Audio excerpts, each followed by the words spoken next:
Sandwiched between the eternally warring nations of Nex and Geb lies the Mana Wastes. This hostile and magically spell-scarred desert came into being in the aftermath of 1,000 years of magical conflict. However, slightly insulated from the devastation of that war was a small patch of land, located at the top of a deep crevasse just to the west of the Mana Wastes and the spell-scarred desert. In the highlands of this territory lies a great lake called Lake Ustradi, which feeds from runoff water coming down from the western Ravage, the craggy sedimentary bluffs located at the confluence of the northern and southern portions of the Shattered Range Mountains. This lake empties east into the Ustradi River and flows northeast into Nex before emptying in the Jabari Ocean at the port in Quantium. About 50 miles east of the lake, the river tumbles over the edges of the crevasse, forming one of the region's natural wonders, a massive waterfall that can be heard across the length of the chasm. At the top of this fall, on the southern bank of this river, is Alkenstar City, the neutral principality that emerged long after Nex had disappeared and the war receded from a hot conflict to a cold tension. Further north along the western bank lies Dongun Hold, the hold of the Donguni dwarves, whose civilization predates both Nex and Geb by several thousand years. In this regional deep dive, I'm going to do things a little differently. I'm going to skip my typical history section, although I may touch on historical details in my regional discussions, because this history is one I've already told and retold in my Geb video and in my Nex video, which are already up on the channel and which I recommend you go and view first before you come back to this one. Instead, I'm going to jump directly into the three regions that are covered in this territory: the Duchy and City of Alkenstar, Dongun Hold, and the Mana Wastes. The Duchy of Alkenstar. In the world of Pathfinder, what makes Alkenstar unique is its reliance on advanced machinery and its development of the world's first firearms. One of the reasons for this nation's technological advances is that Alkenstar was founded adjacent to the Mana Wastes, a magical wasteland where spellcasting is extremely difficult due to unpredictable surges of magical energy. To adapt to this chaotic environment, Alkenstar embraced science and engineering, relying on lab-forged innovations and soot-stained inventions, where other nations have ignored these sciences as magic provided a consistent and reliable alternative to technological development. Alkenstar is a small bastion of civilization, surrounded by a perilous landscape, roaming monsters, and two immensely powerful neighbors with access to earth-shattering magic. However, it would also be true to say that Alkenstar has thrived precisely because of these challenges, rather than in spite of them. The magical storms of the Mana Wastes, while destructive, also provided the lands with valuable minerals and substances for Alkenstar's experimentation. The constant threat of mutants and monsters serve as a rallying point for unity and cohesion among the Alkenstari. Even the disenfranchisement of neighboring societies enriched Alkenstar, as it welcomed displaced migrants and used their many varied talents to benefit its industries and operations. These examples demonstrate how Alkenstar has transformed adversity into opportunity. This characteristic resilience and ability to face daunting challenges is deeply ingrained into Alkenstar's history and tradition. Ansel Alkenstar, an outlaw inventor seeking refuge from Nexian prosecution, founded the nation in 4601, just over 120 years ago now. He imagined it would be a place of harmony and safety for the marginalized. Through alliances with the nomadic Ustradi human clans and other fugitives, Ansel united the people and improved their lives using his technological expertise. In recognition of his efforts, the nation was named Alkenstar in his honor. To ensure the alliance's longevity and future prosperity, Ansel sought to forge an alliance with the reclusive dwarves of Dongun Hold, known for their defensive engineering and mastery of gunsmithing. Against the advice of her advisors, High Queen Anung Aranak of Dongun Hold met with Ansel and authorized an alliance with the Ustradi clans. This alliance continues to this day, with Dongun Hold sharing their knowledge of firearms and siegecraft, and the Alkenstari contributing their expertise in clockwork and alchemy. Together, these two technological societies have successfully managed to mechanize much of the duchy's industries, making for an incredibly efficient and fast-paced society. Over time, this alliance has strengthened Alkenstar, establishing it as a small but powerful city-state that contributes to the stability and economic significance of Eastern Garand. Alkenstar's openness to diverse peoples and their skills has propelled it to ever greater technological advancements. Recognizing the importance of their multicultural history, Alkenstar continues to welcome migrants and transients, particularly those with scientific and technical talents, as well as any who show traits of bravery and perseverance. The duchy's guilds actively seek out these newcomers, eager to benefit from their ideas, methods, and resources, whether they be dwarven pilgrims, exiled members of the old Numerian Technic League, or clockwork researchers from Absalom. All have found opportunities to thrive in Alkenstar's workshops and factories. In keeping with Ansel's vision of a nation built for its people, Alkenstar operates as a democratically elected constitutional monarchy. Representatives of the High Parliament elect the Grand Duke or Duchess, and while the Grand Duke has executive authority over the nation, various other complicated government factions ensure the system does not slide into dictatorship. The Alkenstari are bullish about their future, and become an increasingly proud and nationalistic people. Critics of Alkenstar, however, condemn it as a polluted haven of corrupt politics, unstable weapons, and unethical experimentation, where the privileged exploit the less fortunate under the guise of progress and stability. Regardless of the perspectives of its supporters and critics, Alkenstar has become more than a small footnote in the history of the Nex Geb conflict. The city-state, though small, has far-reaching influence, offering valuable lessons in how quickly a young nation can grow to any political observer in the Age of Lost Omens. Important locations in the Duchy of Alkenstar. Lake Ustradi. The Ustradi River originates from the expansive Lake Ustradi. Alkenstar, for practical reasons, places a great deal of value in protecting the waters in the lake. The city-state harnesses the Ustradi River for safe drinking purposes and various industrial applications, capitalizing on their potential for hydropower and steam-driven machinery. If the Alkenstari were ever to lose this crucial water supply, it would severely disrupt the economy. This is one of the reasons that prompted the Alkenstar government to construct the fortified gunworks on the southeastern shore of the lake. The stronghold serves a dual purpose, acting as both a garrison to safeguard vital resources and a nationalized factory dedicated to refining firearm production. While the primary focus of the gunworks is the manufacturing and distribution of weapons, it also serves as Alkenstar's frontline defense against raids by the lake's other native denizens, the Giants. Despite its importance to the city-state, the Alkenstari do not control most of the lake. The vast, ancient lake might have been magically rich even before the Great War, and today any looking across it will see its reflections of the sun shimmer with unnatural lights, and it is perpetually swept over by mysterious mists. Deep under the waters of the lake, enigmatic serpentine creatures make their home. While the river water is somewhat safer to drink, imbibing the water directly from the lake often leads to peculiar transformations. The giant communities that had long lived along the western outskirts of the lake had always considered these waters sacred and protected them with great zeal. Drinking the lake water has also mutated these creatures, and the Ustradi lake giants, which might have been hill giants once, are now unrecognizable mutant entities which periodically descend in force upon the gunworks. Fortunately, the gunworks have proven largely impregnable. Its walls resemble a fortress, heavily armed and built to withstand sieges from those tempted by its stockpile of advanced weaponry. In the years since its construction, despite the occasional raids, the gunworks' pragmatic commanders have come to understand it's much easier to have local mutant giants protect their water supply for them rather than attempt to eliminate them. They have even managed to co-opt these giants on occasion. Whenever Alkenstar intelligence discovers Gebite intrusions, the gunwork dispatches covert ranger teams to deposit strategically located caches they know will attract the attention of the giants, effectively using them to fight the battles that might be politically inconvenient for them to fight directly themselves. Finally, it's worth mentioning that the most recent, most effective, and deadliest raid on the gunworks didn't come from the Lake Ustradi giants at all, but from much further west. A few decades ago, the Guerrilla King and his Charaka armies from the central Mwangi expanse raided the armory in the dead of night. The gunworks were caught completely surprised by this sneak attack, and the king himself was present, scaling the walls with ease and organizing his vast army of intelligent apes. The Guerrilla King ended up making away with their most powerful weapon, the Great Maw of Rovagug, an immense mega-cannon capable of launching devastating 3-ton shells. This event still stings in the memories of Alkenstar's patriots. It was with a great deal of pleasure that the Alkenstari received news of a band of heroes from Vidrian that slew the Guerrilla King 10 years ago, as part of the first edition Serpent Skull adventure path.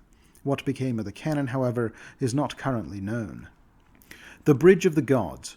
A century ago, a visionary architect and high priest of Sarenrae named Vijeri Ghazi proposed the ambitious construction of a mighty bridge across the Hellfallen crevasse.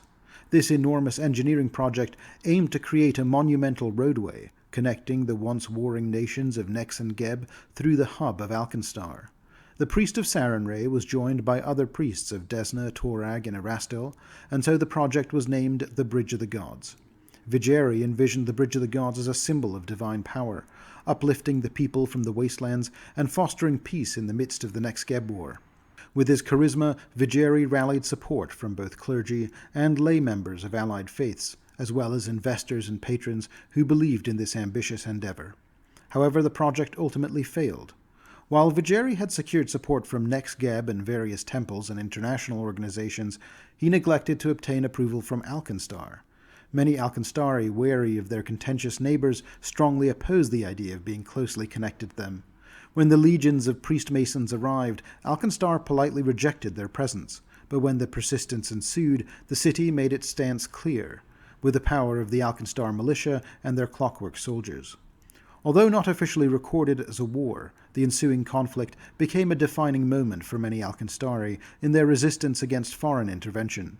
The settler-builders eventually left, but Alkenstar kept the foundations and name of the aborted bridge to construct a causeway leading to nearby Dongun Hold. This is what remains of the old Bridge of the Gods today. Martel. This smaller, bustling trading hub is located along the Ustradi River to the west of Alkenstar City, and it has amassed its not inconsiderable wealth through extensive mining operations in the surrounding hills and plains. Its skilled miners tirelessly extract a wide range of minerals, both common and exotic, to try to meet the insatiable demand of Alkenstar's industrial sector. The city of Martel boasts impressive structures known as bridge towers, which serve as docking stations for large fleets of dirigibles traveling to and from Alkenstar City. These magnificent towers also house Martel's banks, clearinghouses, and commodity markets, facilitating convenient financial transactions. Although many nearby mineral veins have been depleted over time, the resilient mining companies in Martel persist and dispatch teams of prospectors to the west, venturing into the Shattered Range in search of untapped deposits. They also explore the northern and southern regions of the Mana Wastes, scavenging for the remnants of Gebite and Nexian fortifications and war machines, which they dismantle and recycle. The bold Martellians, with confidence bolstered by the proximity of the gunworks and their own substantial garrison of shield marshals and clockwork guardians, have even ventured across the Gebite and Nexian borders. Fortunately, no major political incident has occurred due to these excursions, at least so far. The Hell-Fallen Cliffs. The upper reaches of the Great Crevasse stand as a remarkable testament to the audacity of Alkenstar. It was a bold decision to construct Alkenstar City atop these towering cliffs, overlooking the breathtaking Alken Falls, where the mighty Ustradi River cascades into the recesses below. The treacherous ascent of the Hellfallen Cliffs pose a formidable barrier, hindering the movement of scouts and warbands from Nex and Geb. At the same time, it grants Alkenstar's snipers strategic vantage points from which to rain down deadly fire should they ever be under threat. The powerful flow of the Ustradi River also generates vast amounts of hydropower, fueling the city's thriving industries. At the base of the cliffs stands a colossal rotating cylinder, whimsically known as the Screw by locals, both for its appearance and the taxes imposed for its construction. This ingenious clockwork mechanism serves as a vital trade and transportation facilitator. The Screw raises and lowers a massive iron grate carrying ships, cargo, and passengers from the river's base to the heights of Alkenstar City above the waterfall. This process takes several hours, giving rise to an entire industry of money changers, hawkers, entertainers, and enterprising tradespeople along the Hell-Fallen Cliffs. They cater to the needs of those awaiting passage on the platform, creating the vibrant district aptly named Hellside. Alkenstar City. The heart of the Duchy of Alkenstar is obviously Alkenstar City itself. The City of Clockwork, as it is often called, could also be called the City of Smog. For most of the year, a dismal mix of dust and fog envelops Alkenstar City. The Mana Waste's magical surge winds churn the Ustradi's warm waters into drizzling backflows, which are then tossed to the Shattered Range's colder peaks before dipping back again into the Ustradi, creating arcane fogs that hug the river's surface. Since Alkenstar is built on the Hellfallen cliffs where the rivers run through and cascades into the mighty Alken Falls, this fog often drapes over the city, melding with the fumes and smog of Smokeside's countless workshops to form a uniquely Alkenstari miasma of clag and muck. Fashion in Alkenstar is therefore pragmatic, as many eschew high fashion to dress practically for their environment. Citizens favor linen robes and wraps during the hotter seasons and leather longcoats and hats during the long, foggy spells. Filter masks are often worn year-round to ward off the city's noxious fumes and airborne malaises. Innovation and technology serve as the driving force behind this thriving metropolis. This ethos of constant innovation has shaped Alkenstar into both a cosmopolitan and meritocratic nation that actively embraces new arrivals. The clans and guilds of Alkenstar seek out individuals with resources and wealth, including deposed nobles seeking refuge, as well as talented scholars in search of patronage. The presence of diverse dialects and languages have proven less of a barrier to community integration than one might expect, as these various communities often learn to communicate through the universal language of mathematics and numbers, resulting in a unique blend of cultural diversity and scientific proficiency. It should be noted that not everyone has been welcomed with open arms into the city. Due to Alkenstar's position as a buffer state between neighbouring Geb and Nex, many Alkenstari, particularly the older citizens, harbour a deep suspicion towards spellcasters, especially transmuters or flesh warpers and necromancers.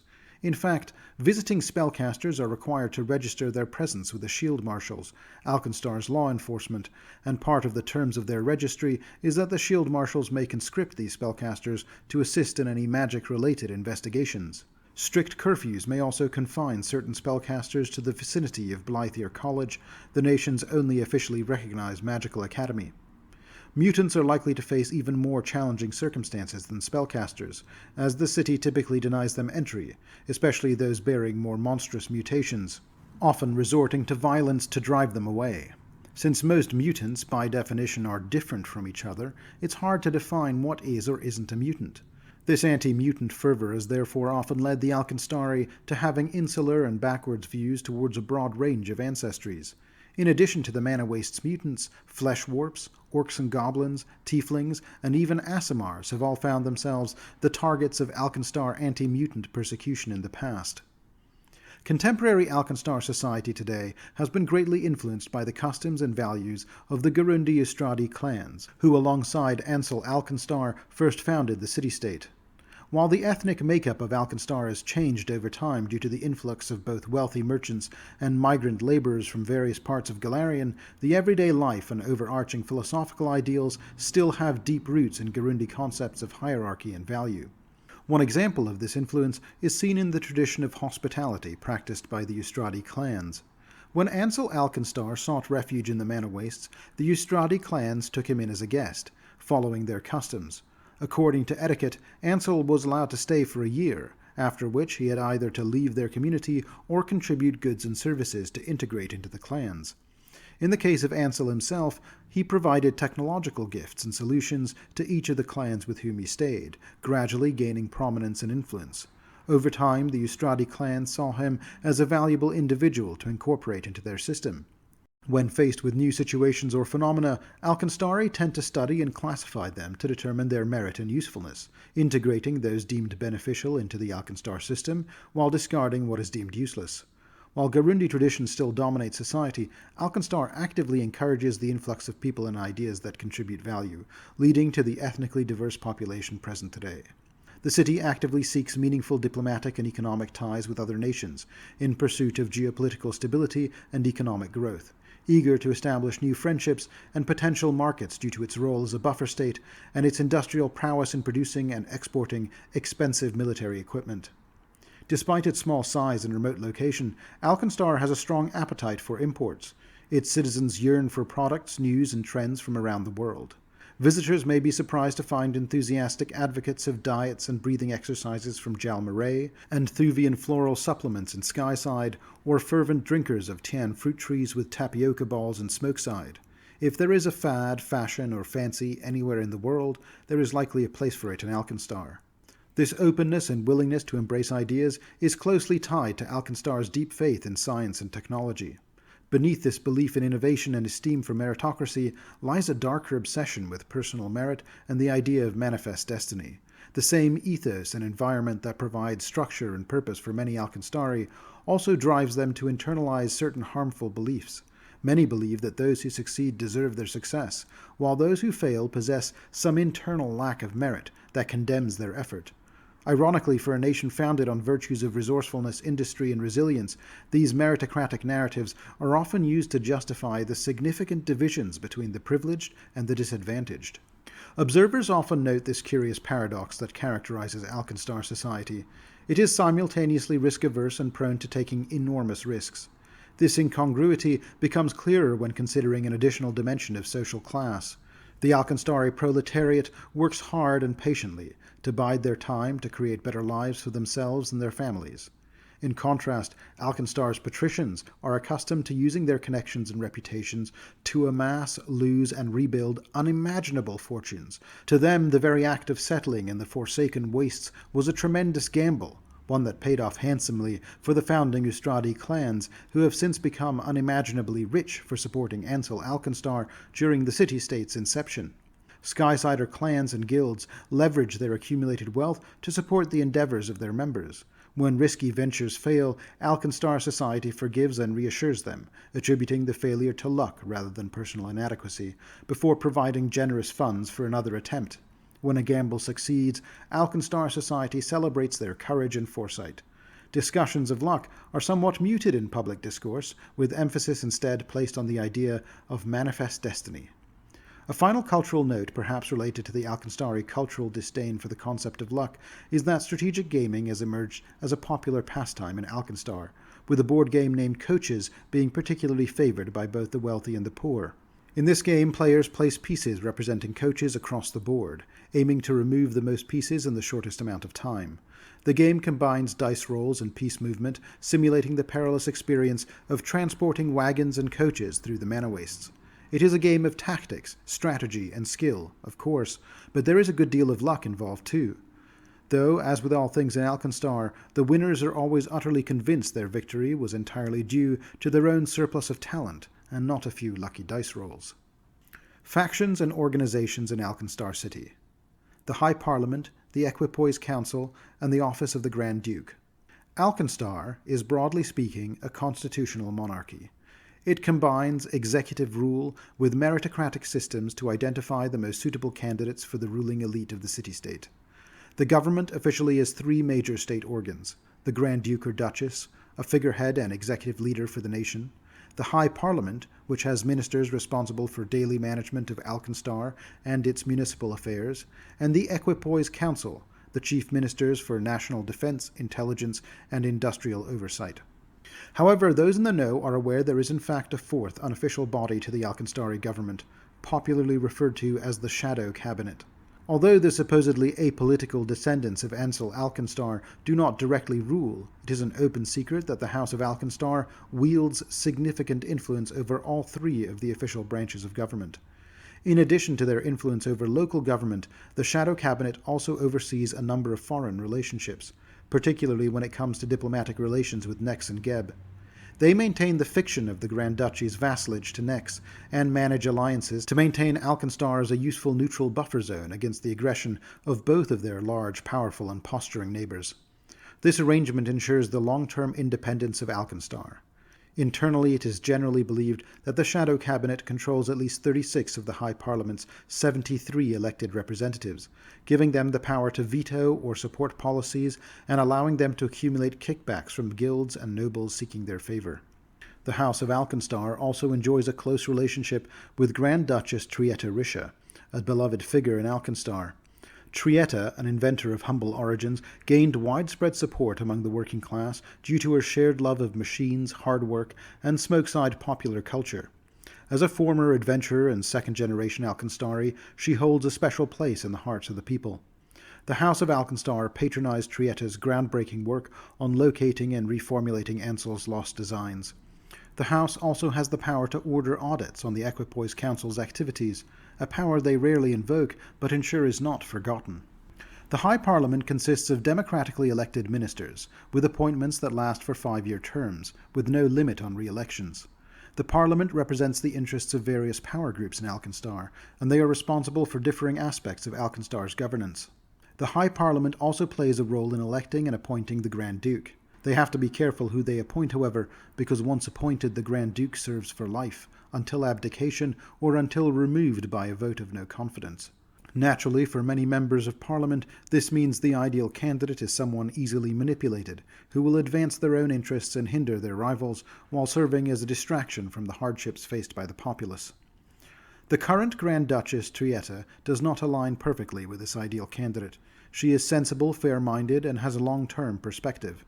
Trietta's leadership style is proven challenging for certain ministers, such as Aradil Sulter, a disgraced engineer-entrepreneur with a tarnished reputation, and Tamra Grayson, a ruthlessly ambitious property scion. While dissenting ministers have not openly expressed their disapproval, it remains to be seen if their dissatisfaction will manifest in concrete action. Upon the coronation of a new Grand Duke, the Grand Duke then gets to appoint a new equipoise council. Though many of the political factions will have their say, the Grand Duke has considerable leeway to make their own choices here.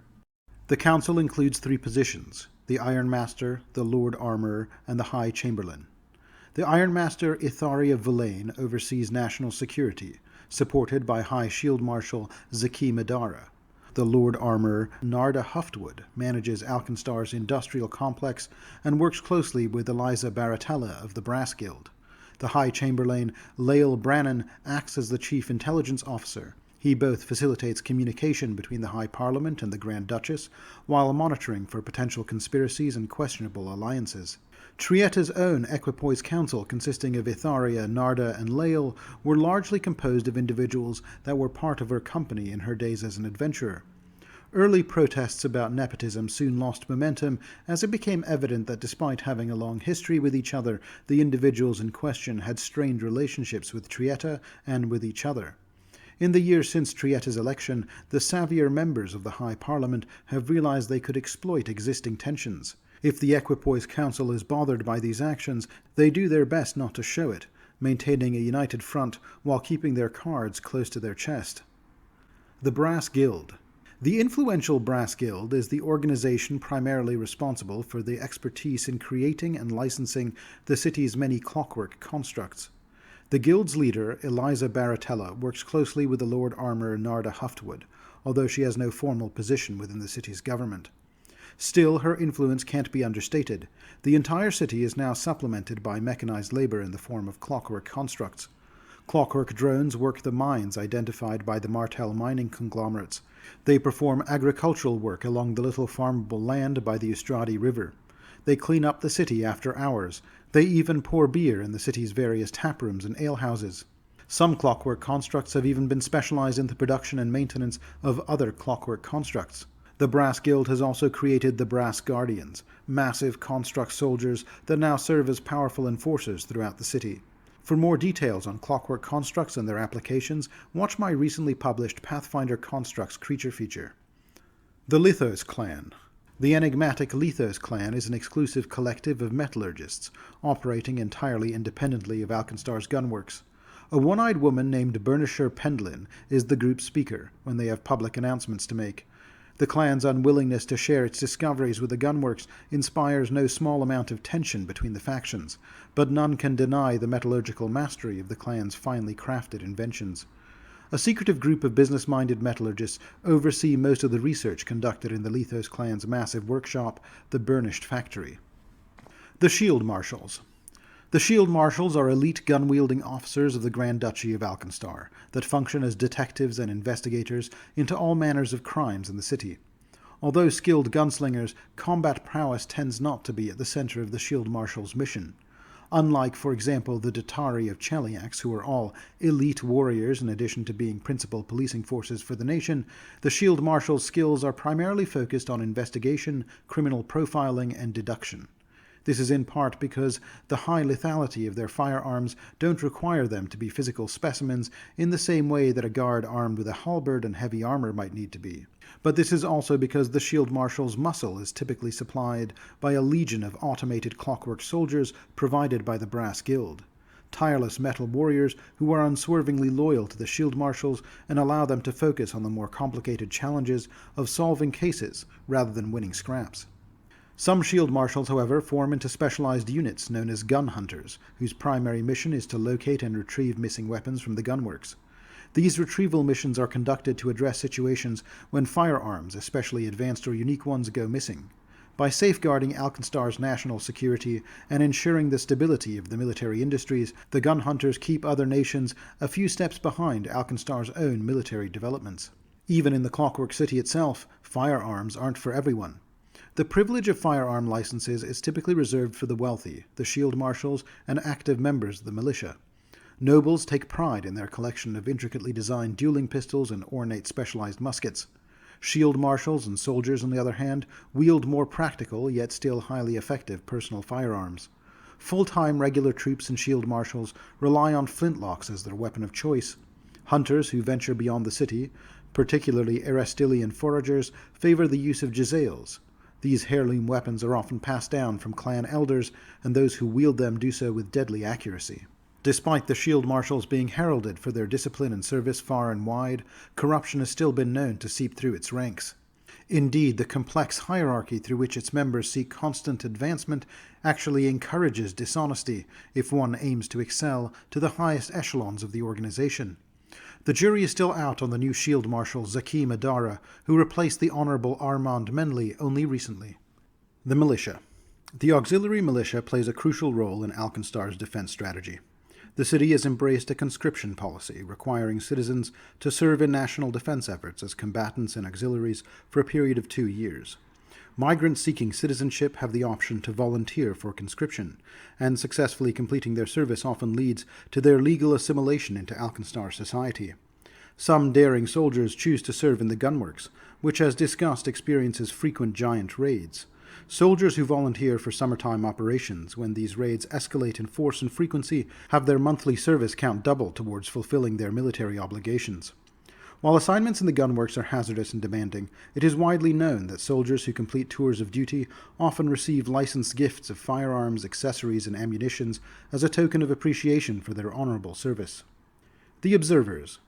The Observers are individuals who perform government-funded annual expeditions, typically before the summer dust storms, and involve the deployment of fleets of dirigibles and ships across the mana wastes.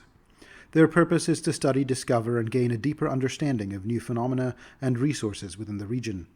The crews of these vessels are carefully selected from the most promising and adventurous scientists and explorers of both Smokeside and Skyside, determined through rigorous examination. To facilitate the launching and return of the Observers, substantial docks have been constructed in Smokeside. When the expedition sets forth or returns, Smokeside transforms into a vibrant spectacle with fluttering sails, shining in the gleam of gunmetal and proudly painted flags.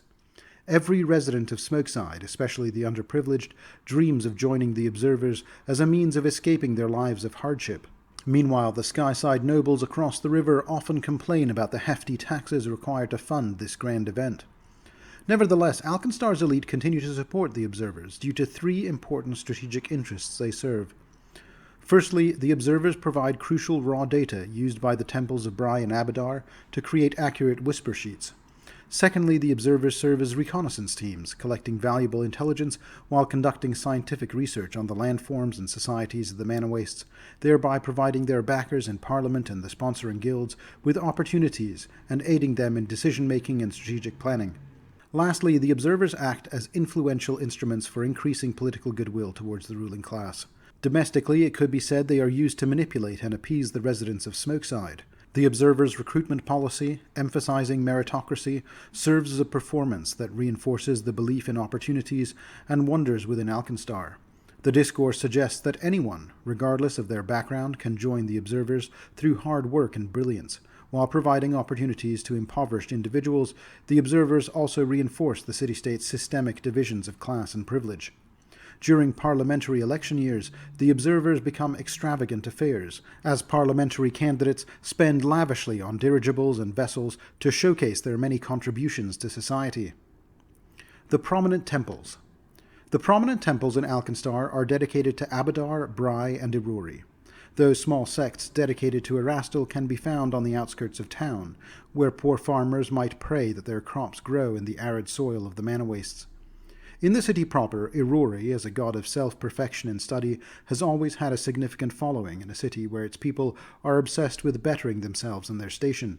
However, even he is not nearly as influential as the other two. Abadar, as the god of commerce, sees particular favor in the capitalistic city of Alkenstar, while Bry, as the goddess of innovation, may be in even greater favor still. Of great importance to the functioning of the city is the production of whisper sheets, printed weather predictions that are created through a collaborative partnership between the two great temples of Abadar and Bry. The priests of Bry employ horometrical rituals and statistical analyses to generate the whisper sheets, while the Abadarans handle their distribution and publication to the citizenry free of charge. Whether residing in the luxurious penthouses of Skyside or the modest tenements of Smokeside, many Clockwork City residents organize their daily activities around the whisper sheets, which provide probabilistic projections of magical weather patterns. Whisper sheets categorize each hour of the coming day into two categories: bronze time, indicating higher chances of magical stability and predictable weather, and surge time, indicating increased likelihood of magical surges and climate fluctuations. A telling sign of the influence of the Temple of Bry can be felt in the Alkenstari attitude towards drink. In keeping with Bryite philosophy, alcohol, which is a depressant and reduces precision and lucidity, is consumed infrequently, while coffee and tea, which are stimulants and known for providing energy and alertness, are consumed preferentially. The much-renowned Alkenstar ice wine is therefore ironically not drunk much in the city and produced primarily for export, especially to Geb, whose noble classes can't get enough of the stuff. High Clock Mother Athenth Lanalier, the highest-ranking cleric of Bry, is an important figure in the city. She holds authority over both the Temple of Bry and House Lanalier's foundries. Athenth puts her religious and temporal resources to work for her to enhance her district's production of technological marvels, while also strengthening both the interests of her house and her temple. The schools and colleges. Schools and colleges play a vital role in Alkenstar, as education and apprenticeships are highly valued by its inhabitants at all social tiers. Skyside's industrialist clans view education as a means to cultivate a skilled workforce that can maintain their competitive edge, while many blue-collar Smokesiders see education as a reliable path to escape menial labor. The Clockwork City is home to a wide array of educational institutions, offering diverse subjects ranging from theoretical alchemy to modular design principles and hands-on training with steam engines, clockwork construction, and industrial kiln maintenance. The most prestigious schools are typically found in Skyside and receive funding from powerful organizations seeking to identify and nurture the next generation of inventors and scientists. The College of the Resplendent Vault, located in the Auburn district, enjoys the patronage of both the temples of Abadar and Bry, and boasts a renowned faculty specialized in science and technology. Another esteemed institution is the Alloy College, managed by the Brass Guild. The Blythier College is the singular magical academy in Alkenstar, and despite existing in a city where magic is generally viewed with apprehension, it is a globally well-regarded center of magical learning. During periods of magical flux, it is customary for the city's mages to confine themselves within the confines of Blythier College, ensuring any arcane accidents are contained within the institution's premises.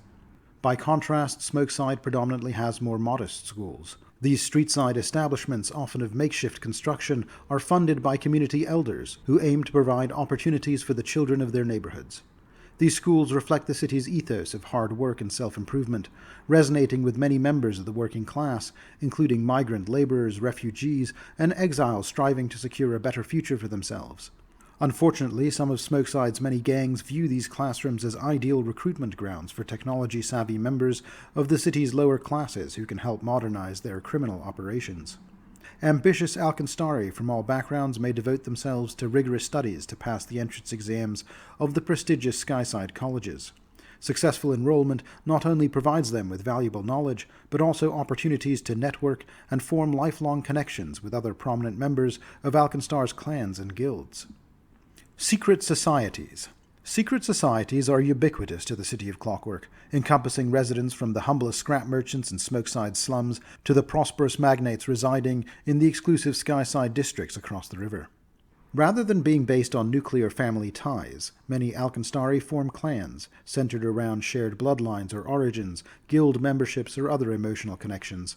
This cultural practice has led to a proliferation of secret societies, which often serve as mutual aid associations while also operating as quasi-criminal community protectors. These societies thrive due to the city's bureaucratic overreach and administrative inefficiencies. Opportunists and sycophants ascend to positions of power, exploiting public funds and leaving little resources for essential services and infrastructure. Secret societies emerge as a response to this, creating a shadow economy of support and legitimacy to meet the needs of the populace. While many of these societies provide benign services like employment opportunities and scholarships, others engage in more sinister activities, including vote buying, union busting, forced evictions, and contract killings. Among the most nefarious secret societies in Alkenstar is the Exarchate, a cabal composed of surgeons, engineers, and mages. Their ambitious goal is to achieve apotheosis by replacing portions of the brain with magical clockwork. While many of their victims succumb to the process, the Exarchate have achieved disturbing levels of success in their experiments. Even more concerning is the evidence suggesting that the society has expanded its influence beyond Alkenstar, potentially having influence in Nex, Katapesh, and other even more remote regions. Gangs and vigilantes. Despite the hard work of the shield marshals, the city of Alkenstar has drawn the criminal element to it like moths to a flame. Criminal factions may originate from outside the city borders, such as those seeking to steal firearms and black powder, material only reliably found in Alkenstar. Avistani power brokers and Voudran merchant princes have both funded acts of terror and sabotage to tighten their grips on the city's supply lines. The fallen Guerrilla King's agents and the mutant giants of the Estradi Lake both have plotted their own schemes against Alkenstar. Internally, one significant alliance of orphans, runaways, and outcasts has formed in Smokeside known as Ispara's Paladins. Ispara herself, the gang leader of the Paladins, while mocking knightly ideals as they have no place in the grim streets, does often carry out acts of rough justice and community protection. Ispara excels at motivating her followers, but her gang has quickly outgrown her logistical ability to control it and is quickly taking on a life of its own. Ispara is trying to better conditions in Smokeside, but in order to acquire the funds to do so, she often takes on dangerous and clearly criminal work. For instance, she recently accepted a job to capture a slave abolitionist fugitive from Katapesh, who has been hiding in Alkenstar in exchange for substantial funds from Hashim ibn Said, a prominent Katapeshi pactmaster. This has brought the Paladins into conflict with another criminal organization, the Red Mantis Assassins, represented in Alkenstar by the agent known as Bloodshed Ixora, who hunts fugitives from divine judgment who mistakenly believe they are safe in Smokeside's dead magic zones. In addition to the gangs and criminals, numerous self-proclaimed vigilantes can be found in Alkenstar, and not just in Smokeside. One infamous individual, armed with smoking pistols and tentacled stingers, is known as the Shadow Sting, a masked mutant that uses expert gunplay and psychological warfare to try to wage a one-person war against oppression. Important locations in Alkenstar City. Kasbah Alkenstar. Located in the heart of Skyside, the magnificent Kasbah Alkenstar stands as an awe-inspiring citadel adorned in rose-red and luminous bronze. Its design showcases a geometric marvel of tiled elegance and reinforced engineering, distinguishing it from the typical brick and iron architecture found throughout the city. Within the star-shaped compound, beautiful courtyards with flowered walkways and overhanging gardens are arranged in symmetrical patterns. The minaret towers within the citadel serve as the residence of the Grand Duchess Trietta Risha. Following a series of sabotages on government council meetings that occurred 8 years ago, Trietta relocated High Parliament sessions from the Grand Hall to the more secure Gunpowder Tower, the largest tower in the Kasbah. The Capital District. This old quarter, situated in Skyside, presents pristine and immaculate streets and walls. However, beneath the surface of its apparent cleanliness, a growing tension lingers in the air, as this walled neighborhood serves as a focal point for diplomatic missions between Nex and Geb. It is therefore also often referred to as the North-South Medina, as it serves as neutral ground to have diplomatic meetings. The North-South Medina accommodates moderate factions from Nex, Alkenstar, and Geb, recognizing the sovereignty of the city-state as part of a joint security area that promotes regional stability. Diplomats from Quantium, tasked with preserving the uneasy peace between Nex and Geb, often seek postings in this area. Here they analyze geopolitics, build relationships, and engage in subtle forms of espionage, aimed at both gathering information and misleading their political rivals from both Geb and Alkenstar. In a similar fashion, the Gebite embassy once mirrored the activities of their Nexian counterparts, but no longer. Staffed by undead loyalists to Erasni, the former ruler of Geb, the embassy now focuses on overseeing food exports from Geb's many farms, which provide sustenance to much of Alkenstar's population, and manage negotiations with Alkenstar and Dongun Hold. Occasionally they do make perfunctory attempts at espionage, but following Erasni's mysterious disappearance and the return of the Ghost King Geb to active rulership, the remaining envoys have mostly been recalled to Mechitar. Grayson's Fingers are a remarkable site also situated in the capital district. These towering spires, air purifiers, and towers form 9 majestic manor buildings that house the wealthiest residents of Alkenstar.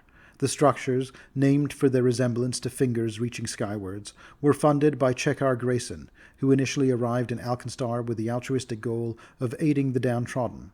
However, his efforts instead brought him great fortune, allowing him to ascend to the upper echelons of society. Eventually becoming obsessed with wealth, he funneled his earnings into the construction of these massive edifices that now bear his name. Many prominent members of Alkenstar's High Parliament, such as the metallurgist Liesa Terramore, the esteemed doctor Priscilla Penderton, and the calculating entrepreneur Aradil Selter, call Grayson's Fingers their home. Pilot Square. Located between Auburn Hill and Pilot Point, Pilot Square serves as a mooring and embarkation area for airships. Most pilots who operate from the square belong to the Aromantic Fleet, Alkenstar's sole pilots guild. However, as demand for dirigible services grow and independent captains acquire their own ships, they have begun undercutting the prices offered by the Aromantic Fleet. In response, Admiral Sadara Londa, a dwarf pilot and guildmaster of the Aromantic Fleet, is actively seeking alternative methods to maintain her guild's monopoly over Alkenstar's skies. The Auburn District. The red and gold banners of House Lanalier fly from the steeples and flagposts of most buildings in the Skyside's Auburn District, where many of Alkenstar's most talented or famous crafters and artists reside, and culture here thrives as surely as industry does in Steamhaven. Auburn District is home to the largest temple of the goddess Bry in the Inner Sea region. It is at this temple that the android Cassandali was renewed before her ascension to divinity. See my recent Numeria deep dive video for more details on the goddess Cassandali. The Tin Wound Hydro Plant.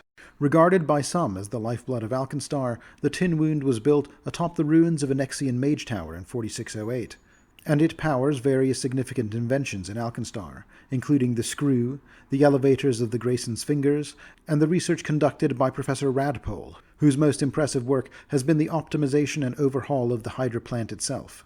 The Hydro Plant now also plays a crucial role in purifying the city's drinking water. Few know this accomplishment isn't entirely of Radpole's design. His muse and partner in this endeavor is the reclusive naiad Yggdrasilla, the sole surviving water spirit of the Ystradi, who predates the Geb and Nex War and the formation of the Mana Wastes. The Ironside Quarter. Once a thriving district, this area was tragically affected by an outbreak of mana fever in 4683.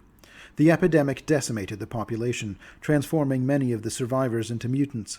The Ironside Quarter was subsequently quarantined, and its residents forcibly evicted from Alkenstar. It's been 40 years since that fateful incident, however, and since that time the Brass Guardians have been put to work rebuilding the district. Although greatly impoverished, the city has put funding towards families willing to go back there and repair the old district. It remains today a messy mix of brave families taking advantage of the government packages and secret societies that use the abandoned tenements as a place to hide out from the law. Steamhaven. An industrial hub in Alkenstar, this district is enveloped in thick smokestacks and soot-filled clouds.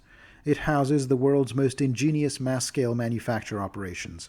Much of Steamhaven is located in a magic dead zone, many of which exist in small pockets throughout Smokeside. Residents of Steamhaven naturally often harbor resentment towards their wealthier counterparts in the Auburn District, which can use magical means of accelerating their work.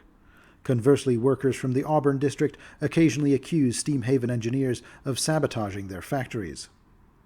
The Ferris Quarter. Located in Smokeside's interior rise, the Ferris Quarter is a gritty district known for its famous taverns and small artisan workshops. Adventurers frequent this area, seeking the latest gossip from the rumor-mongers and city criers, although reliable information is hard to come by. The main thoroughfare, Pastilla Street, is a beloved destination for locals and adventurers alike. This street is lined with humble restaurants that draw visitors in with enticing aromas of delectable dishes. The main attraction is the eponymous pastilla, a delicious pastry filled with layers of spiced lemon dove and ground almonds. Unofficially, two gnome brothers, Jinkus and Clonkir Adil, provide leadership for the community. Beyond the main street, the alleys house makeshift classrooms where copies of Whisper Sheets and Bry's Logic of Design are carefully stored under the awnings, shielded there from the dampness of the smog. Following the lead of the Adil brothers, who highly value education and believe that everyone should have the opportunity to learn and grow, many restaurants in the area offer free meals to educated visitors in the area who are willing to offer some lessons to the local urchins and orphans. The Ustradi Heights. As the sole upscale district in Smokeside, Ustradi Heights boasts numerous elegant manors and estates befitting the nobility of any nation in the Inner Sea. Here, the magic dead zones are considered a perk. Displaced nobles often call this district home, having adopted false identities to seek security and anonymity in the magic dead regions. Despite living without the benefits of magic, these nobles use their wealth and political influence to compensate for the lack thereof. They employ sizable security contingents, recognizing that immunity to magical divination does not safeguard them from the threat of assassins. Hellside. Hellside emerges a shanty town along the walls of Smokeside's hell-fallen cliffs, following the completion of the Screw, the absurd system of lifts and pulleys that allow the ferrying of goods up and down the Ustradi Falls. This district, which spans the cliffside, was initially established to cater to potential buyers stranded on their ships during the process of transporting them up or down the Alken Falls. While the oldest buildings were erected atop the hell-fallen cliffs, resourceful and desperate individuals gradually constructed shacks and huts that jutted out from the sheer cliffs. As a result, a small neighborhood of dangling abodes and overhanging homes came into existence, attracting the business of ship captains and crews traveling the Screw. The bridges. The old bridge stands as one of the city's earliest grand constructions, after it was rebuilt atop the Alken Falls. However, its archaic cobblestone design renders it unsuitable for vehicular transport. Despite this limitation, residents of Auburn District frequently use the footbridge to cross into the Ferris Quarter and vice versa. A century after the completion of the old bridge, the architectural marvel known as New Bridge was constructed. This sturdy and wide bridge was designed to accommodate the passage of vehicles. It is considered by many to be one of the great marvels of engineering, and it overlooks an almost 100-foot drop into the river below. Looking south from certain lookout points on the bridge, one can see the majestic Alken Falls in all their glory. The Undercity. Beneath Alkenstar lies the Undercity, a sprawling network of sewer tunnels that has become a haven for mutants, miscreants, and outcasts. This lawless realm houses a thriving black market, with Isoki from the Steamclaw clan selling all manner of illicit goods, and mutants pushed underground during the Ironside collapse, now making lives for themselves by dealing in banned narcotic substances like Crush. Dongun Hold. In contrast to their political allies in Alkenstar, who constantly pursue the future, the dwarves of Dongun Hold find themselves caught between their cherished pasts and the harsh realities of the present. Dongun Hold, the second sky citadel ever constructed, stands as a testament to the great dwarf kings of old. Its inhabitants are the heirs of the quest for the sky, and survivors of the age-old disastrous conflicts of the Impossible Lands. When the early settlers reached the surface, they constructed the hold as a symbol of their triumphant journey and established friendly relations with the humans they encountered on the surface, including the original human nomarchs that ruled over eastern Garand, and later the pharaohs of ancient Osirian. However, the wars between Geb and Nex devastated and weakened Donguni territories, forcing them to abandon the Sky Citadel and seek refuge in their safe vaults located deep within the Darklands. This retreat was seen by their people as a mark of shame, which is only being erased now in recent times when the Donguni enlisted the aid of their newfound Alkenstar allies to reclaim and restore their hold. Despite many exterior threats, internally many Donguni fear internal conflicts, more so than invading monsters from the wastes. Although the hold appears united under the High Queen to outsiders, the intrigues of three powerful factions, the traditionalist Keepers of the Skyflame, the ambitious Gold Hand Lodge, and the munitions-focused Sparkforge Collective, constantly threaten to divide the city from within. From their mighty Sky Citadel, the Donguni stand guard once again over the Mana Wastes, facing the spell-racked ruins of a land they once cherished. Even within the hold, the architectural and cultural triumph of the Sky Citadel itself contrasts sharply with the experiences and memories of stagnation and anxiety in the present. Thus, entrenched in stone and steel, armed with black powder and battle axes, the warriors of Dongun Hold vow to never allow a repeat of such humiliation and helplessness.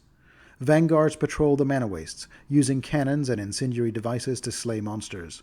Essayists and moralists advocate for strict return to imagined pasts, extolling the wisdom of old ways and attributing current problems to ancient misdeeds. Furthermore, as the embers of the old Nex Geb war begin to ignite once more, old wounds are reopened. Many elder Donguni are now discussing the idea of abandoning the Sky Citadel and seeking refuge in the Darklands once again. However, younger dwarves born into an era of alliance with Alkenstar vehemently reject these sentiments and emphasize the value of unity among their fellow citizens. Unlike many other surface dwarf communities, the Donguni dwarves lived underground for much of their recent history, and so many have adopted the traditional Grondax and Forge cycle instead of the regular day-night cycle. Deep underground, time is kept by the dwarves according to the cooling and heating cycle of the ancient dwarven forges, resulting in a 32-hour cycle. However, for those living on the surface, they are more likely to live by the standard 24-hour day-night cycle of the surface dwellers. It is not uncommon for Donguni dwarves from relatively different parts of the culture meeting each other for the first time to ask if they are following the Forge days or the Coin days. Forge days referring to 32-hour days, and Coin days referring to the 24-hour days used by most surface dwellers. Beneath the surface of the Great Sky Citadel, especially in the mines and excavations of the Darklands and Shattered Range, the Forge day is the standard. On the surface, those Donguni who engage with envoys from various nations, including traders of commodities, arms dealers, and ore brokerage firms, use the Coin day year-round, making arrangements to accommodate these visitors and merchants. Given the inconsistent overlap between Forge days and Coin days, the dwarves carry out much of their preparation before the break of dawn or late into the wee hours of dusk, projecting an impression of a city that is perpetually open for business. Recent changes, such as the union with Alkenstar, trade agreements with former oppressors Nex and Geb, and increased exchanges with other dwarf nations, have brought a greater influx of new ideas, situations, and experiences to the Donguni. Dongun Hold has re-established its place as a part of the international community after thousands of years, which is simultaneously terrifying and invigorating for different individuals. While the intergenerational conflict causes concern among the city's leaders, they recognize that the world outside has evolved significantly, and Donguni diplomats and commanders lament the outdated nature of their archives and maps, relying on the assistance of intrepid explorer merchants from the Gold Hand Lodge and their Alkenstar allies to fill in the gaps in their knowledge. Dongun Hold's leaders also actively seek teachers and experts from the outside world to share their skills and knowledge with the Donguni scholars and craftsmen, striving to bridge the knowledge gap on a more fundamental level. Not all change is worrying, however. The exports of Donguni minerals and ores from the Shattered Range and Darklands have brought prosperity to the city, funding the construction of fortifications and armaments for defense. Just like in Alkenstar, however, the spoils of the plentiful trade does not get distributed evenly among the Donguni society. For many long and painful generations, an underclass of dwarves has made up the lowest rung of Donguni culture. This underclass is known as the Gangwei, clanless, disgraced, or otherwise outcast dwarves. Until recently, the Gangwei underclass were subjected to forced labor and discrimination. They were denied opportunities for social advancement, thus perpetuating the stigma associated with their status to their children and grandchildren. However, with Dongun Hold's integration into Alkenstar, many Gangwei have found new prospects and opportunities, becoming valued members of society outside the controlled context of Donguni culture. While some factions, like the Gold Hand Lodge and the Sparkforge Collective, have started to acknowledge these emergent Gangwei identities, discrimination and exploitation persist, particularly by the more traditionalist keepers of the Skyflame. Just as it does in Alkenstar, a magical dead zone sits over much of Dongun Hold, and this, as much as anything, has forced the Donguni to become technical innovators. One example of this is the increased use of clockwork prosthetic limbs, which have become quite common in Dongun Hold. Anti-firearm lobbyists, often funded by the reactionary keepers of the Skyflame, jeer at one reason why this might be the case: that black powder weapons are prone to mishaps which harm the wielder and their allies as easily as they do their enemies. This view meets strong resistance from the Sparkforge Collective's ironmongers, who design and produce not only most of the city's guns, but also most of its prosthetics as well. In fact, challenges with magical healing have also prompted High Queen Anung Aranak of Dongun Hold to have reached out to the Rahadumi healer Cassie Azaril, who gained widespread attention for her groundbreaking advancements in mundane medicine. The queen has expressed keen interest in courting Cassie's favor and persuading her to visit the city to share her methods. Cassie is another figure who has sparked controversy among the traditionalist dwarves, as many strongly oppose her atheism. Studying under Cassie is Gravgaic Quartzmane. Gravgaic has been struggling under her tutelage to integrate his newly acquired knowledge of medical science with his more traditional upbringing. He hails from the Quartzmanes, a clan of healer priests of Torag, famed during the Geb and Nex wars for their restorative skills. Dongun Hold's inclination towards technology has altered other typical dwarven cultural practices as well. For example, most dwarven clans give clan daggers to their members, a blade specially crafted for a dwarven child before their birth, and traditionally used to cut the infant's umbilical cord. Some dwarves in Dongun Hold, however, transition to forging a special clan pistol instead, commissioning or crafting a firearm for their children. Despite a few snide jokes from more traditional dwarves, this gun isn't used in any capacity during the birth of the intended child. Instead, a specially prepared gunpowder blank is fired from the pistol to announce the child's birth to the clan. Back in the Ages of Darkness, the Sky Citadel of Dongun Hold was originally built as an outpost by King Targic, the revered first king of the dwarves, who envisioned the network of Sky Citadels that would connect the emerging dwarven communities all over the Inner Sea region. Arnhild Aranak, Targic's trusted lieutenant, became the first High Queen of Dongun Hold and passed the title down through her bloodline. Over time, however, the position of High King lost much of its political significance, and the authority and wealth shifted to the Angles of Repose. The Angles consisted of the Keepers of the Skyflame, who upheld traditional dwarven ideals, the Gold Hand Lodge, a group of traders and forge lords, and later, after the re-emergence to the surface, the Sparkforge Collective, a group of gunsmiths and weaponeers who develop and share black powder technology in partnership with the Alkenstari. Over time, the High King's role has become more ceremonial, as the influence of the Angles has grown and they have begun directly to shape policy on behalf of the king. However, the present High Queen, Anung Aranak, has challenged tradition and disregarded the advice of the Angles. With wisdom and composure, she recognized the need for change and sought to adapt Dongun Hold to face external challenges. She played the Angles against each other and formed alliances with human refugees and surface exiles, reclaiming Dongun Hold from its monstrous occupiers. Her reign has been marked by political intrigue, assassinations, and resentment among her subjects. While she is hailed as a war hero and unchallenged monarch outwardly, internal strife and resentment towards the absorption of Dongun Hold into Alkenstar continues to grow. Of all the representatives of the Angles, none may be as dangerous to the balance of power in Dongun Hold today as the leader of the Keepers of the Skyflame. This is Flamekeeper Bori Ironcharm, a charismatic and deceptive demagogue who has recruited gangway dwarves into the Keepers and instills resentment in them towards their perceived oppressors, including High Queen Anung Aranak. He has funded covert missions to raid Alkenstar facilities, assassinated dwarf patrols, and sabotaged firearms. If his plots were ever to come to life, it is likely that he would be succeeded by a figure much more likely to bring a measure of calm to the current political tension. Firekeeper Savannah Lightpath is a highly respected and second-ranked member of the Keepers, known for her dedication to preserving and teaching ancient forms of Donguni martial arts. Savannah's mastery of these arts allow her to perform incredible feats, such as deflecting gunshots, delivering powerful strikes, and even creating tunnels with her kicks. She is revered by other Flamekeepers for embodying true dwarven power without relying on firearms. Despite these numerous political challenges and tensions faced by the High Queen, there is widespread acknowledgement that Anung is an exceptionally skilled leader. Her accomplishment of successfully navigating the return of Dongun Hold to the surface and managing the resulting cultural shift is legendary. She has maintained order among the various factions within the Sky Citadel. However, concerns are growing regarding the High Queen's advanced age. Many recognize that leaders of Anung's caliber are rare, and her eventual passing could strain the foundations of current Donguni society. Some groups of dwarves have gathered to discuss potential solutions, ranging from attempting to persuade the Queen to acquire a Sun Orchid elixir to extend her life indefinitely, or to ensure the appointment of specific candidates as the next High King or Queen. Finally of note is that in recent years Queen Aranak has had a human attaché named Pavis advising her at all times, much to the dismay of dwarven traditionalists. Pavis was found near dead in the tunnels outside Dongun Hold, having survived an attack where he was shot and thrown from the towers of Alkenstar.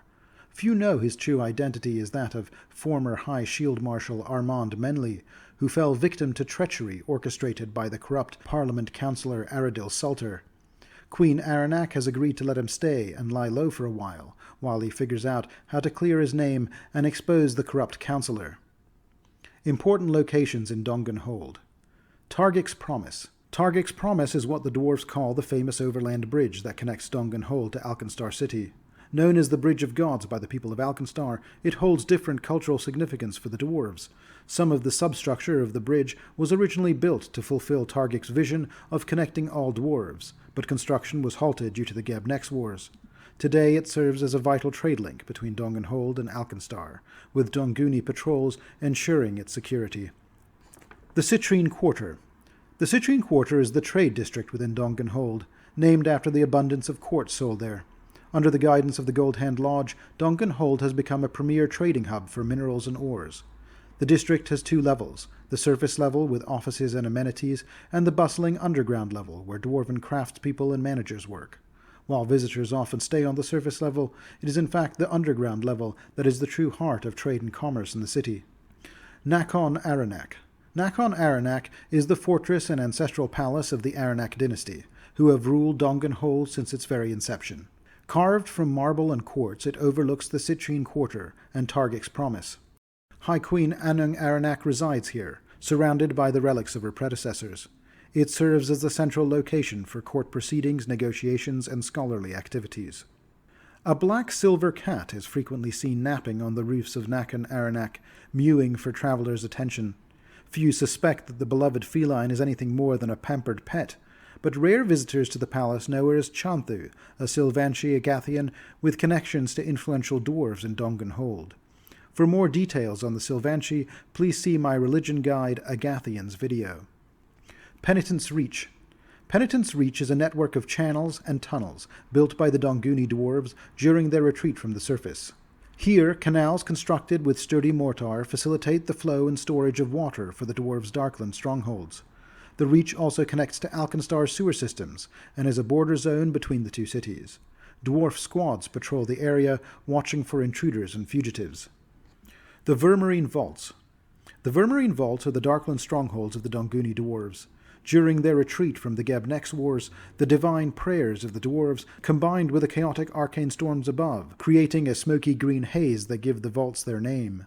Here, the Sparkforge Collective researches the Vermarine for its unique properties. Also, older Donguni council retreats to the vaults in times of conflict and continue to maintain them. The Mana Wastes. The Mana Wastes have left a permanent mark on Galarian, a desolate wasteland created from the magical aftermath of the Nex Geb war. This barren strip now poses a threat to the borders of both countries, plagued by dangerous storms of chaotic magic. Despite the inherent dangers, some people have chosen to settle in this land, while others wander as nomads, each with their own unique reasons for embracing such a precarious existence. Prior to the war between Nex and Geb, the Mana Wastes were dry, yet teeming with life. However, after centuries of conflict, the land became warped by magic, its wildlife destroyed or irrevocably changed. Despite the war being long over, the region has expanded steadily, with its borders gradually encroaching further with each passing year. The indigenous inhabitants, including the Uruxes, hill giants, and gnolls, have all adapted to new ways of life, while still retaining many of their ancestral traditions. The gnolls, for example, continue to hunt, gather, and craft exquisite jewelry. Additionally, they occasionally infiltrate Alkenstar to acquire weapons which they either use or sell to the highest bidder. Despite the perilous conditions, other groups have also been drawn to the region. The Sixfold Repentance, the Wanderers, and the Wizard Gangs, all with their own vested interests, have made their presence known. Several settlements within the Mana Wastes are steadily growing and approaching city-like proportions as more residents rebuild their lives. Due to the volatile and uncertain nature of magic in the Mana Wastes, all areas are susceptible to mana droughts, periods where magic becomes scarce or ceases to function altogether. The inhabitants of the Mana Wastes have found ways to adapt to the unpredictable nature of magic. Hill giants raid workshops in Alkenstar to acquire firearms. The Uruxes of Gitna enlist the aid of adventurers and regular visitors to the city to supplement their own guards during mana droughts. The Sixfold Repentance have learned how to specially imbue weapons and store them for use only when absolutely necessary. Others focus on honing their skills in alternative forms of combat or completely forsake magic. In stark contrast, there are those who view the erratic patterns of magic in the Wastes as an opportunity. The combat mages of the nomadic wizard gang led by Velasco Cueto see the dearth of magic as a chance to demonstrate their prowess in other areas, such as alchemical crafting and conventional combat techniques. One innovation that has emerged among the wizard gangs of the Mana Wastes is the use of condensed mana, a potent but highly unstable form of magical energy that can be thrown like a projectile. The people and factions of the Wastes. Even in this desolate wasteland, infused with volatile magic, people have found a way to survive and thrive. The composition of the region was vastly different before the Nex Geb War. While Iruxis formed the majority of the population, they never held complete dominion over the area. They had conflicts with the hill giants and knoll tribes, but also established treaties and engaged in trade agreements. The devastating war drastically changed the land and its surviving inhabitants. After these cataclysmic events, the native denizens have changed, and new groups have entered the region as well. The Iruxi. Still the most abundant people of the Wastes, numerous Iruxi or lizardfolk tribes have gradually returned to the Mana Wastes following the temporary ceasefire between Geb and Nex, seeking to rebuild their lives after years of conflict. While the Iruxis had always ventured into, and sometimes inhabited the cavern network beneath the Wastes, the fallout from the wars transformed these caves and intensified the dangers lurking within them. Some tribes refused to flee and continue to live in these caverns, undergoing their own transformations alongside the changing landscape. The lizard folk who chose to remain in the Wastes during the wars experienced irreversible changes due to magical fallout. One tribe, residing in the caverns beneath what would become Cadiliman, underwent visible transformations as the chaotic magic seeped into their surroundings and permeated the air they breathed. Their scales paled, and their visions began to blur. With the eventual assistance of the Sixfold Repentance, they managed to identify the cause of these changes and prevent them from continuing, but nevertheless, the changes that had occurred were irreversible. Most members of this tribe now exhibit albinism and related traits, ranging from pinkish scales and impaired visions to pearlescent white scales and total blindness. Knolls. The land that is currently the Mana Wastes, and even in fact large territories of land that currently form part of the Duchy of Alkenstar, were once a part of the dominion of the Crocotan Knolls, a group which I also discuss in my Pathfinder Classic Monsters creature feature video. The Crocotans mostly fled the area during the Nex Geb War, and those that remained have become scavenging raiders, surviving by attempting raids into Nex or Geb, and then retreating to the protective dangers of the Mana Wastes, where they might not be pursued. However, as other factions encroach into the Wastes, their traditional lifestyles are being threatened. Like many other denizens that have lived in the Wastes for a long time, the Crocotan Knolls now display a number of mutations. One of the most famous Knoll raiders in the region is Prani Neodine. Drawing upon her expertise as a hunter and the knowledge acquired from alchemists and mechanists both within and beyond the Wastes, she has ingeniously modified, stolen, or borrowed items to create the most efficient tools and resources for thieving in all of Golarion. Among her innovations are smoke bombs that produce large, dense clouds, non-metal picks that are more durable, climbing equipment enabling near-silent movement, and numerous other undisclosed creations. Prani even possesses an enhanced grappling hook obtained from the renowned goblin tinkerer Slippery Gats. Hill Giants. The Hill Giant tribes are another indigenous people of the Wastes, likely related to the mutant giants of the Estradi Lake. They traverse the Wastes in large roving gangs, and though they traditionally could rely on their sheer size and ferocity to keep enemies at bay, faced with the growing threat posed by the wizard gangs, particularly Alemayehu's gang, the members of these tribes have had to develop survival strategies that might level the playing field with the spellcasters. This has included frequent raids on Alkenstar to acquire firearms and other similar technological weapons. Goblins. The Mana Wastes' abundant Cinder Snort goblins have embarked on the challenging process of reverse engineering new firearms based on the ones they once stole from Alkenstar.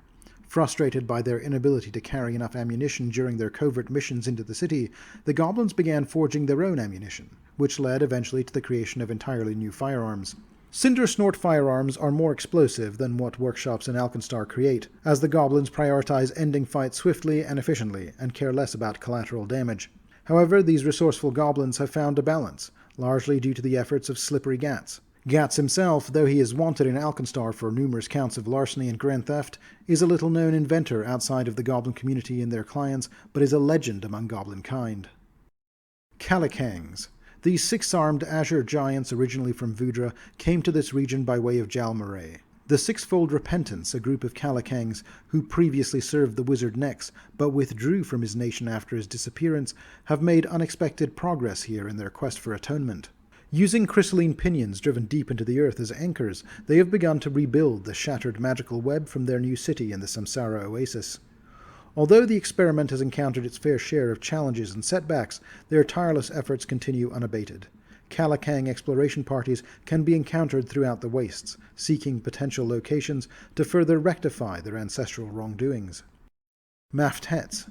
The Maftet clan, known as the Wings of Alchem, upholds their tradition of adolescents venturing into the wastes to undergo dermal mutations, marking their transition into adulthood. Their daring exploration of the most dangerous and magically unstable parts of the wastes has proved invaluable to the researchers of the Sixfold Repentance, and to the cartographic endeavors of Gitna's Eruxes.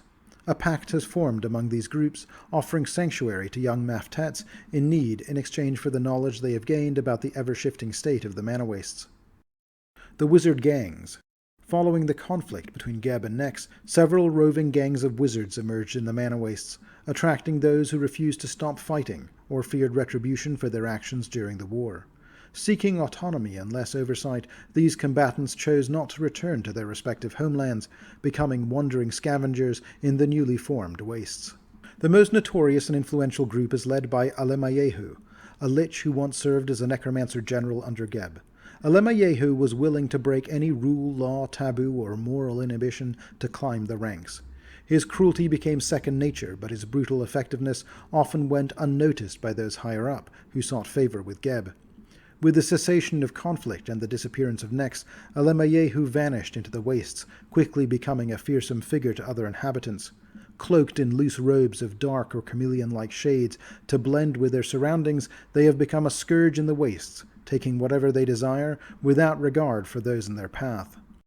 A less malicious wizard gang who engages in regular trade with others in the region is a band of misfits led by a curious young alchemist known as the Blooming Chaos. This gang experiments with harnessing the chaotic and fractured wellspring magic of the wastes, extracting and using it in various applications. Blooming Chaos is said to often venture out alone, returning battered and sometimes mutated, but always with a wide grin. Blooming Chaos eagerly shares their techniques for creating these vials with anyone willing to learn, especially those undeterred by the idea of harvesting mana whirls, storms, and pitchers. Known for their vibrant and garish attire and multiple mutations, the gang is generally accepted by most waste residents, with the notable exception of the Sixfold Repentance, who oppose the use of condensed mana, as this practice damages the already fragile magical network of the area. A third wizard gang also rejects the use of mana vials. Their leader is Valesco Cueto, and he and his followers diverge from other gangs as they emphasize the harmony between physical and magical techniques. While their attire and demeanor may lead some to mistake them for monks, the followers of Velasco are generally welcomed in most places and are willing to assist adventurers in need. However, their calm composure can quickly crumble when provoked by other gangs. It also becomes clear in these moments that their martial prowess is kept up as a backup should the magically unstable mana wastes deny them access to the most potent weapon in their arsenal, their mastery of arcane sorcery. Wanderers. Many individuals wander the region alone or in small groups, inhabiting the wastes for reasons known only to themselves. Some notable solitary wanderers include Lakshmi. Driven by an unwavering devotion to Nethys, Lakshmi, a false-spawn tiefling with a deep connection to magic, embarked on a solitary quest from Osirian to delve into the depths of magical understanding, much like Nethys himself once did. Fully aware of the potential consequences that might arise from that pursuit, Lakshmi has kept a purposeful distance from companionship, preferring to remain isolated whenever possible. Kalyan Chahori. The origins of the half-elf wayfarer Kalyan and his wandering through the spell-scarred desert remain unknown. It is unclear when he began his nomadic existence, or if he even possesses specific aims or objectives, beyond the desire to explore new territories.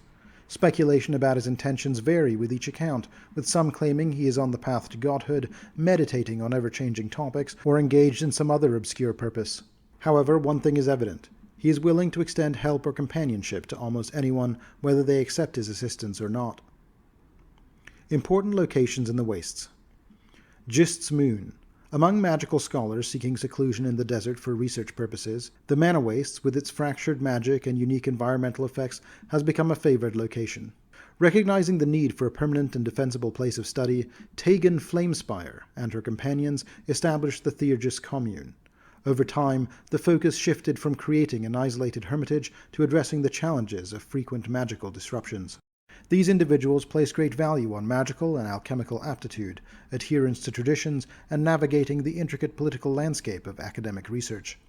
The Theurgist commune became renowned as a place where one could study any aspect of magic, provided they were willing to pay the appropriate price. Life in the commune follows an irregular rhythm, with periods devoid of magic, filled with dedicated study, meditation, and day-to-day tasks. When magic gradually returns to the area, more residents set aside everything immediately to test their theories. Although these cycles are not tied to any specific lunar cycles, the event of magic's resurgence became known as Theurgist's Moon, and the name eventually evolved into Gist's Moon, synonymous with the commune itself. One notable feature of the Gist's Moon is the exhibition duels, held among scholars whose latest theories have practical combat applications. These duels, held from the rise to the fall of mana whenever possible, have gained infamy within the commune and beyond.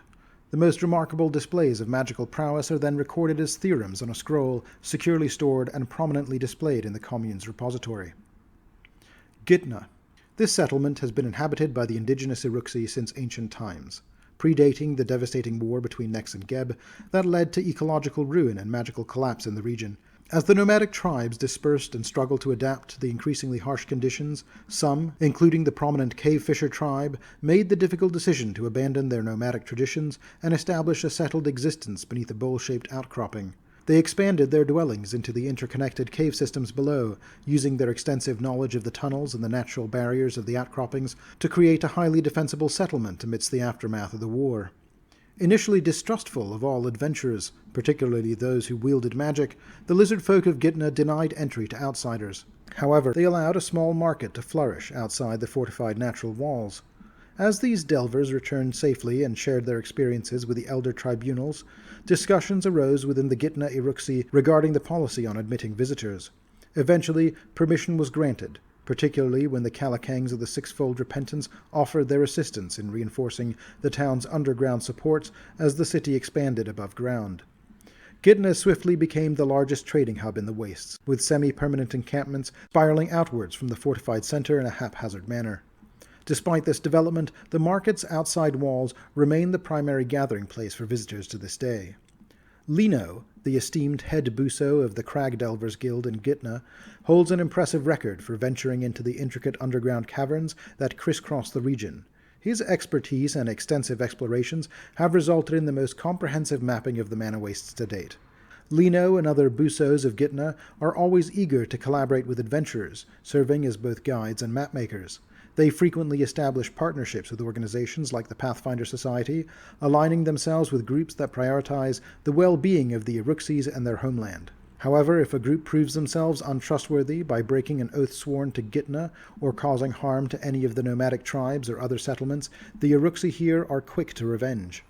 In addition to the knowledge and expertise of the resident busos, the town of Gitna fends off dangers from the wastes due to the presence of a small group of formidable Basheers, massive reptiles with a fearsome head crowned with curling horns. The specific agreements or arrangements made to enlist these massive serpentine creatures remain a closely guarded secret known only to the local Iruxis. However, the Basheers have demonstrated remarkable loyalty, particularly when it comes to ensuring the safety of Gitna's inhabitants. Among them, one Basheer named Hajfnor has developed a unique bond with the lizardfolk, regarding them with affectionate fondness as her egglings. The Samsara Oasis. Born from the remorse of the Kalakangs belonging to the Sixfold Repentance, this relatively young settlement stands as a testament to their commitment to healing the wounds they inflicted upon the land and its inhabitants during their service to Nex. Driven by a profound sense of guilt, they have embarked on a journey across the desert and surrounding lands, meticulously documenting magical phenomena, imbalances, and the histories of the displaced indigenous peoples. The extensive records kept by the Sixfold Repentance have become a valuable resource, drawing occasional pilgrims from other wasteland communities in search of their own heritage. Having carefully chosen a location they believe could be revitalized, the Kalakangs worked tirelessly to establish a small, sustainable town. A meeting place for sharing research findings, restoration techniques, and a place to call home. The growth of this town progressed at a slower pace than most in the desert. The Sixfold Repentance and their allies exercise utmost caution, ensuring they never exploit the land beyond its sustainable limits. This approach necessitates the gradual growth of the population and the imposition of restrictions on prolonged access to the town and its surrounding area. One cannot help but be captivated by the sight of the prismatic crystal pinions emerging from the parched soil that grace the cityscape. These artificially introduced structures serve as anchors, meticulously restoring the intricate web of primal power that flows through all things. Chariclea, entrusted with the responsibility of preserving the integrity of research conducted within the Samsara Oasis, holds the distinction of being the youngest appointed Waystar in the history of the Sixfold Repentance. Embracing her role wholeheartedly, she sees her time in the Oasis as a priceless opportunity for learning and growth. Chariclea, or Chari as she prefers to be called, has fulfilled her position since reaching maturity with unwavering dedication. Chari possesses a welcoming and open-minded nature when encountering new individuals, adventurers included.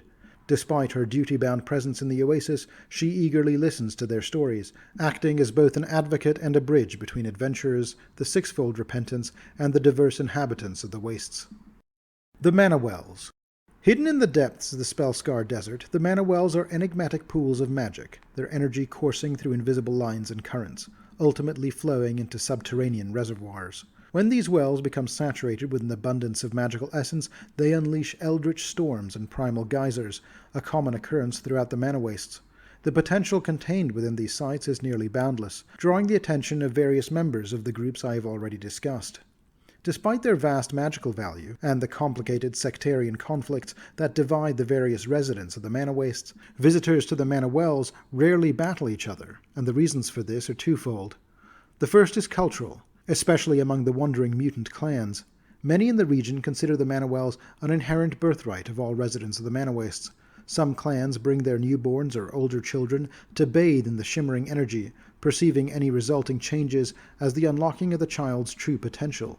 Most clans of the Wastes would never engage in conflicts or deny entry to fellow wasteland inhabitants, recognizing the profound connection these wells represent to their land and the magic that has shaped their very existence. To those who endure the relentless chaos of the Mana Wastes, the Mana Wells hold a sacred status, akin to hallowed ground. The second is more practical. The Mana Wells have powerful guardians.